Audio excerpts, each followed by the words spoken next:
वणी शहरामधील दामोदर नगर परिसरामध्ये 30 मे 2026ला शनिवारी दुपारी घडलेल्या चाकू हल्ल्याच्या प्रयत्नामुळे संपूर्ण परिसरामध्ये भीती आणि चिंतेचं वातावरण निर्माण झालंय.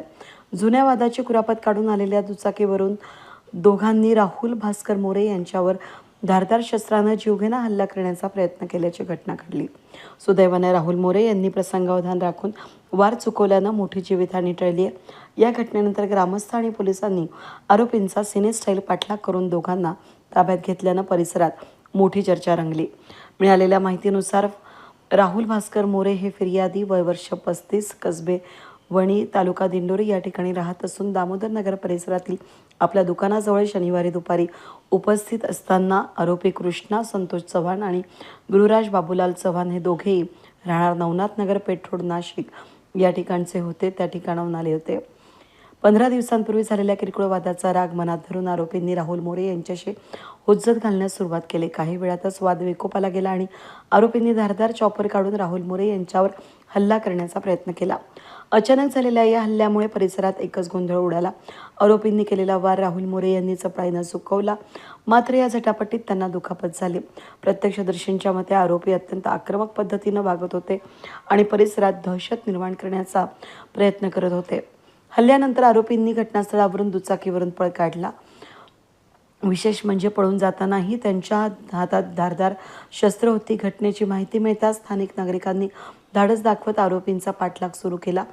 वणी पोलीस ठाण्याचे कर्मचारीही घटनास्थळी दाखल झाले. नागरिक आणि पोलिसांच्या संयुक्त प्रयत्नामुळे आरोपींचा काही अंतरापर्यंत पाठलाग करण्यात आला आणि अखेर दोघांनाही ताब्यात घेण्यात पोलिसांना यश आलं. या कारवाईमध्ये पोलीस उपनिरीक्षक किरण जगदाळे आणि त्यांच्या सहकाऱ्यांनी महत्त्वाची भूमिका बजावली.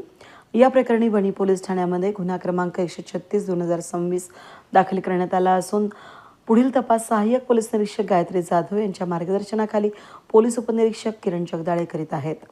या घटनेनंतर दामोदर नगर परिसरात नागरिकांनी तीव्र नाराजी व्यक्त केली.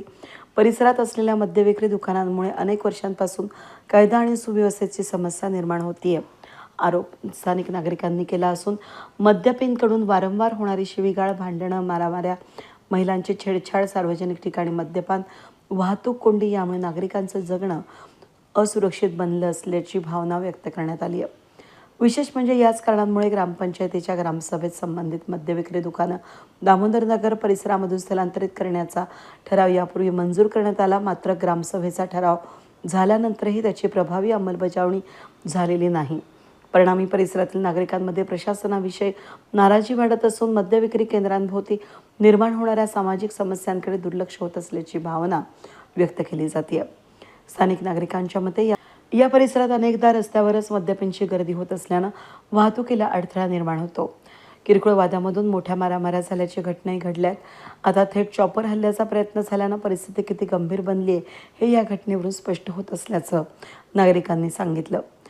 या घटनेमुळे दामोदर नगर परिसरामध्ये संपूर्ण वणी शहराला चर्चेला उधाण आलं असून परिसरातील नागरिकांनी राज्य उत्पादन शुल्क विभाग, पोलीस प्रशासन आणि संबंधित शासकीय यंत्रणांनी तातडीनं हस्तक्षेप करून परिस्थिती नियंत्रणात आणावी अशी मागणी केली आहे.